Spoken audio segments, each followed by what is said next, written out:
It is the land of Abraham, Isaac, and Jacob, the birthplace of Jesus. From Genesis to Revelation, Israel is the centerpiece of God's story, a saga that continues to unfold in our daily news. But behind the headlines are the people caught in the crosshairs of some really complex issues. It can be hard to see clearly from the outside, so let's explore my homeland from within.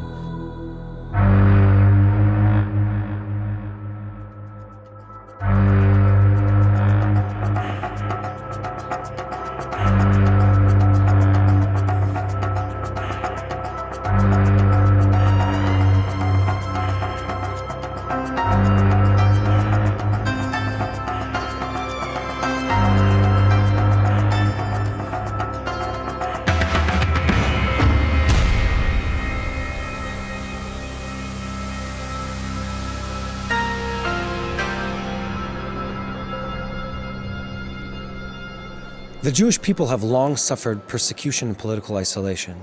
Yet throughout history, allies have emerged, standing up for the cause of Israel.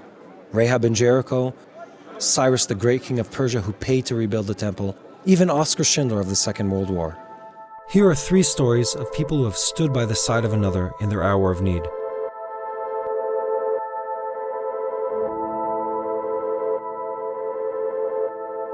Many times people ask, where was God when it happened? And it's a valid question. We all wonder about that. But what we try to say is, where was man when it happened?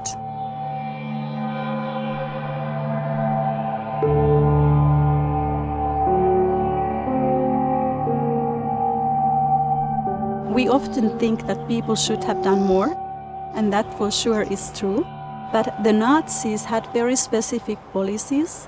If you were hiding a Jew, your punishment was normally the same that they would mete out to the Jew you were hiding. So in Eastern Europe, it would mean immediate death, not just that you would die, but all of your family as well. Everybody would be shot on the spot. In Western Europe, normally it meant that you would be sent to a camp along with the Jews you had been hiding. But as we know, many people perished in the camps, so that also could be a death sentence. You had to have enormous courage to be able to take that step and try to save someone else's life. Isaiah 56:5, God says, to them I will kill, in my house a memorial and a name. So one of the tasks of Yad Vashem from the beginning has been to collect the names of the Holocaust victims. We have over 4 million names recorded here at Yad Vashem, but we also collect the names of the righteous among the nations, the people who tried to save somebody's life, risking their own life. Many people have heard famous names such as Oskar Schindler or Corrie ten Boom. Both of them are recognized by Yad Vashem as righteous. Oskar Schindler operated in a very different environment. He was involved with the camps in Poland. Corrie ten Boom was living in Nazi-occupied Holland, and she was actually having a hiding place in her home.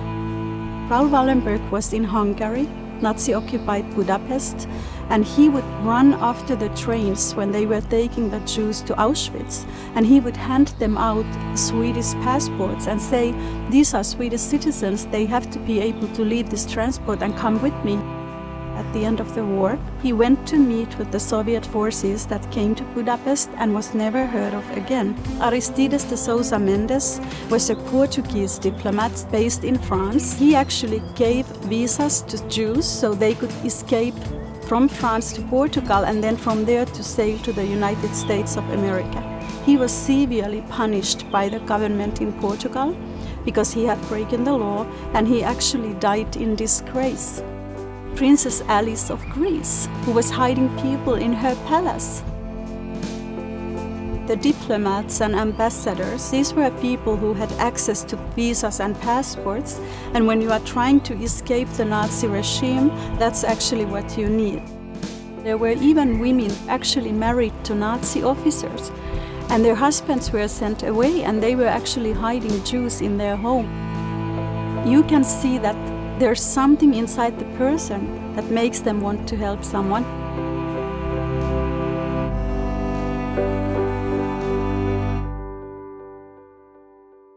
Over 24,000 have been recognized. They came from all walks of life, from very different cultures, languages, social classes. There was something in them that made them willing to take the risk to save someone else or try to save someone's life.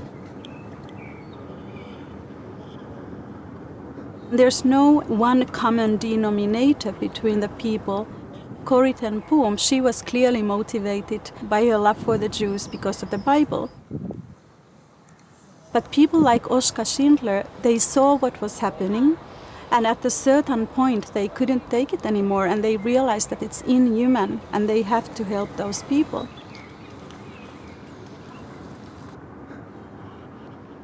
We know many stories where the people, they said, "Can you hide us? We need a hiding place. We will die if you don't let us come in." They would say, "You can stay here just one night. This is too risky. I have children. I cannot do this." When the morning came, where would they have gone? Something inside them compelled them to allow them to stay. They were just regular men and women, but they did something exceptional. Normally when we think about people who are acting in a moral way, we think about them acting according to what we see as moral, and all of the society is in an agreement what is good behavior, what is bad behavior. But here they had to act against the norms of the society. So they had to know inside them that what they were doing was right, because they were acting against the moral values of their society. The Christian Friends of Yad Vashem was founded here at Yad Vashem in 2006. There were more and more Christian groups that were coming here all the time, and people here at Yad Vashem felt that we needed to have something special for them. We needed to offer them more than just a walk through the museum. We offer Christian leaders from all over the world a possibility to come here to study anti-Semitism, to study the Holocaust and Israel today, and how these three things are related. If you look at the world right now and you try to understand where is this rising anti-Semitism coming from, it actually is rising in the very nations that fought against the Nazis in World War II. The kind of anti-Semitism that in 1945 we thought that we would never see it again, and now it's actually very evident. When you tolerate anti-Semitism in spoken form or in the media or in the academy, there will come a point where it's going to be violent. So for example, in Europe, we have seen violent attacks against the Jews. Very often we say never again. This is something that we hear all the time. The Holocaust is unique, but there have been other things that have happened since then. And I think that's a strong motivator, that we want to really try to influence policymakers, people who have influence, because we believe that the never again is a very important goal. My hope really is that we would awaken a sense of responsibility in people and a sense of wanting to go out and speak up for people who cannot speak for themselves. We are not calling for people to speak so much against anything. We are really asking them just to stand up for things that, for people, for the state of Israel, for the persecuted Christians. God can use anybody's life, but you have to be willing to, you have to offer yourself and say, I want to go out and I want to do this. Everybody has a voice. Everybody has a sphere of influence. Everybody can influence someone somewhere. It was men who perpetrated it, it was men who stood by, and it was men who rescued someone's life. Ask the question, where's man's place in the story?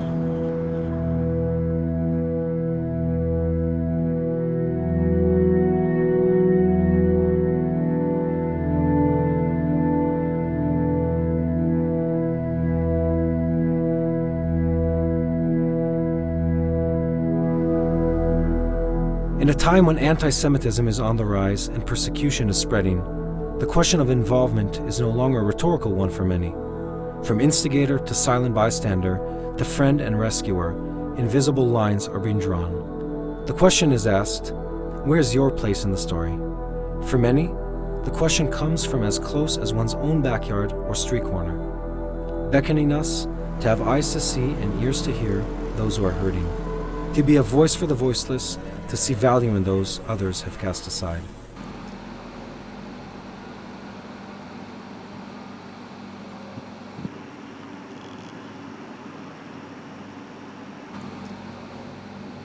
When you're growing up as a girl, you're starting very early at your life to get these messages of being an object. You don't understand it right away, but when you get older and older and you go through things in life, you understand that this is something that is implanted in you. It's stopping you from something, and you want to take it out. I moved not very far from the old central bus station. This is the zone of prostitution in Tel Aviv. When you go through this street, you don't see them. And the women ourselves are literally transparent. Day after day, I started to see things that you normally don't see.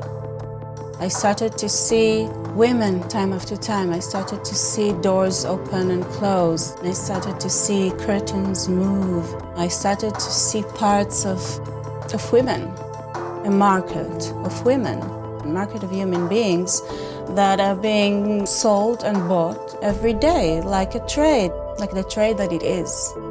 I couldn't unsee it, and this is what brought me to finally do something about it. I'm a fashion editor. Also, I wrote about lifestyle. I just turned to a friend, designer, and to a school of fashion to give us a place. And I asked the women if they want to participate in a fashion course, and we just did it. It was very naive.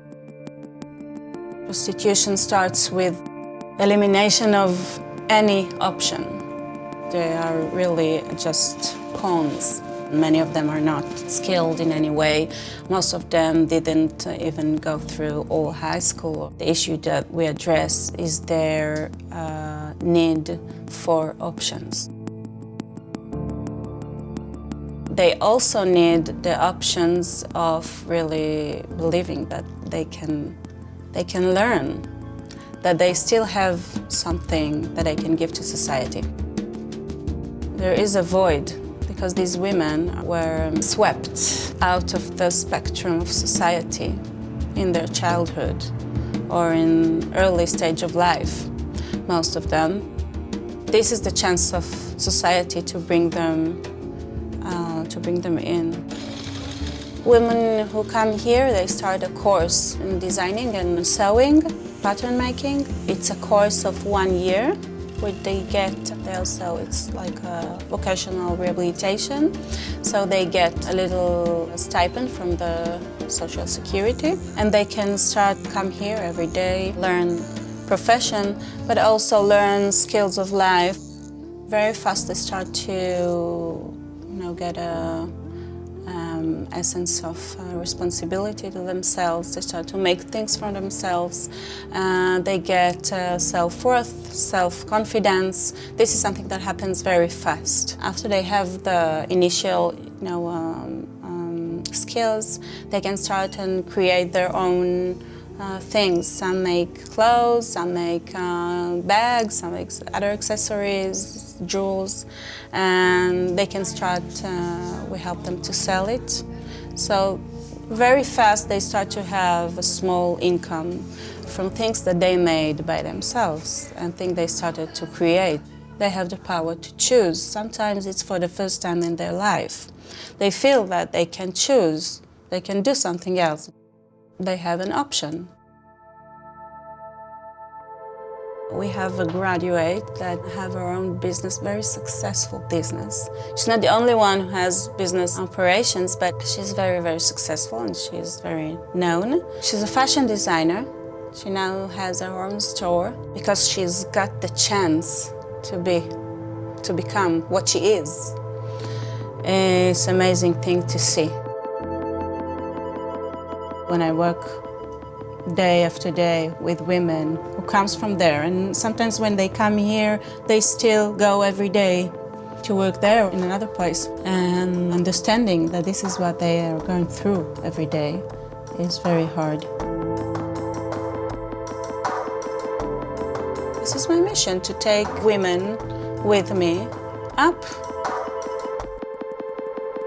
They're going through sometimes unbearable journey to become women who see themselves as part of society. We see, hear things every day that they struggle. The way that we work here, that is very unusual. It's not the way that most organizations work with women in prostitution. This is a piece that we're selling in boutiques, online, in many places, and it goes straight to the women. They can earn their money. They're very proud to make this product because it says something about their new choice. For them, many times, and it doesn't matter if they come here in their 20s or in their 40s, and you saw someone who was here before, she's in her 70s. It's always the same. It's like she can see herself here. And this is the most amazing thing that I'm getting the opportunity to see. Someone starts to see herself. But for them, and they say it always in words, it's something that it's like meeting a thing that they didn't know existed. Someone can help other someone, and that someone is them. That someone thinks that they are worthy of help, that they have something special inside of them, that they are special, that they are human beings, individuals. It's the thing that is so, it seems so obvious. I wanted to realize what is the source of this phrase. In the Byzantine courts, there were like stone tables to play like chess. And turn the table, it means when someone really wants to break all the rules and they don't want to play this game anymore, they just turn this hard, heavy table of stone. This is what it takes to really break all the rules of the game, the old game, and start a new one.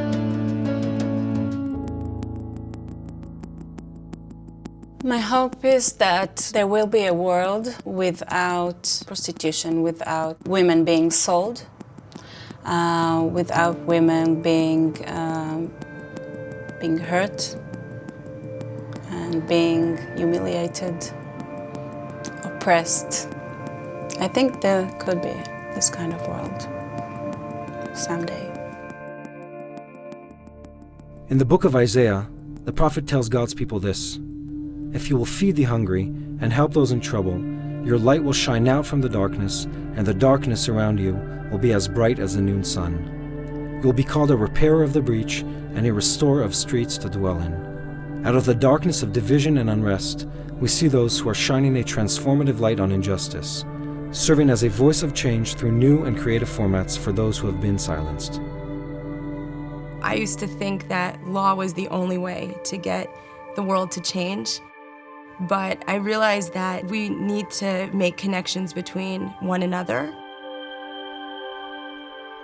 Film is a way to bring people's individual stories to millions and millions of people all over the world. Images are seared into our conscience.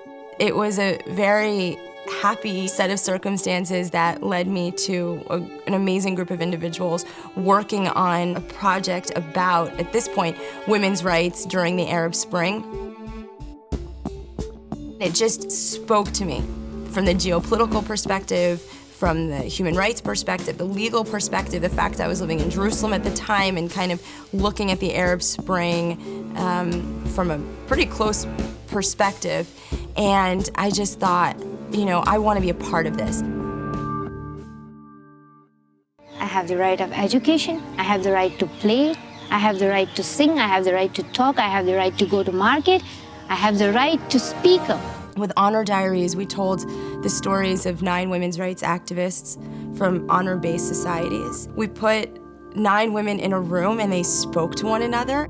It was just an incredibly emotional space for them to connect with one another. I always felt that it was so important that we use our voices to do more in the world. I mean, it sounds a bit cliche, but it really is just that simple for me.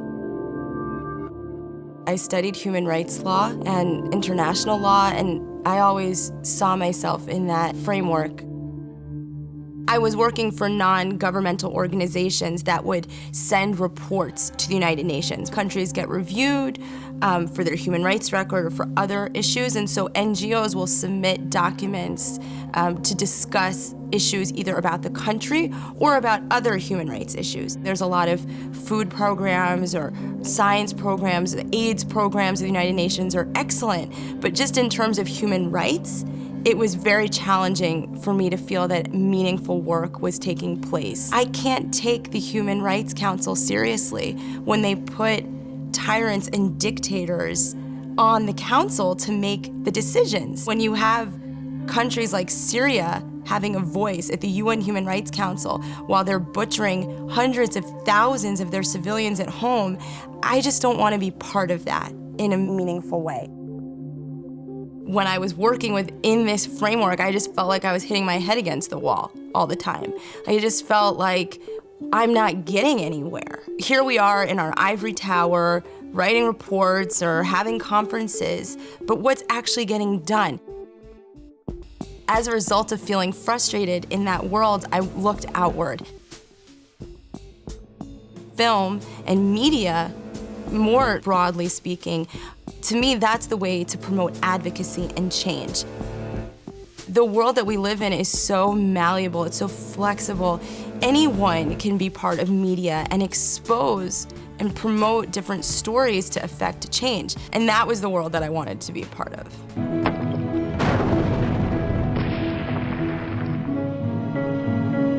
سوريا وأنا لك بخاز شو سوريا جو العراق قتل خله.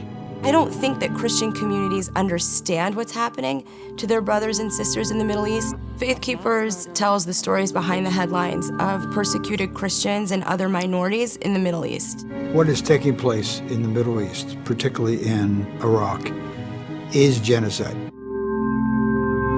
What's happening to Christians and other minorities in the Middle East has been called a genocide. It's been called that by the European Union, the House of Congress, the House of Parliament in the United Kingdom.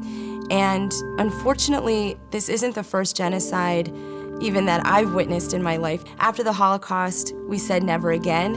And meanwhile, though not to the same scale, we've seen other horrific persecutions take place. In terms of minority rights in the Middle East, I think that it's really important to ensure that this value system of extremism and extremist ideology is challenged, whether it's in Iraq or Syria or within the Palestinian territories, where ideas of freedom of speech and democracy and protection of minorities, those seeds are not being sown.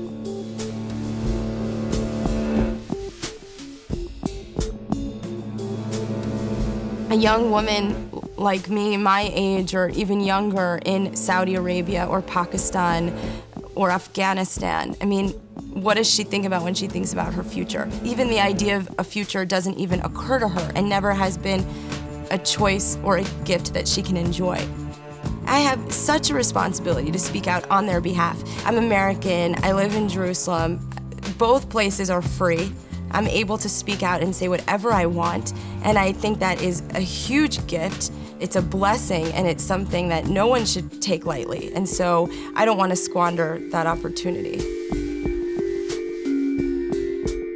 Countries with a strong rule of law and a focus on democracy can determine what justice is for each of their societies. But it's certainly about having a set of norms and expectations that protect individual rights and making sure that those rights aren't trampled on.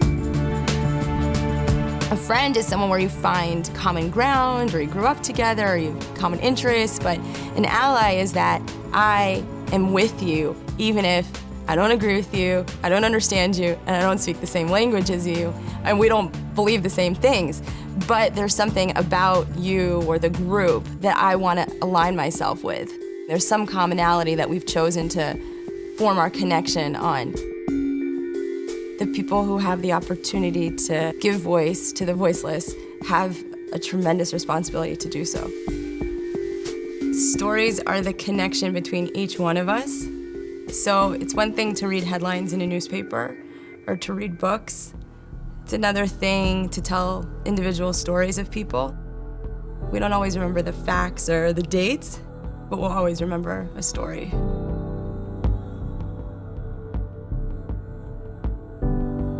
In Genesis 12, God promises Abraham, I will make you a great nation. I will bless those who bless you. I will curse those who curse you. And in you, all the nations of the earth will be blessed.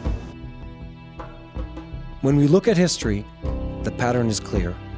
Those nations who have opposed Israel crumble and fall.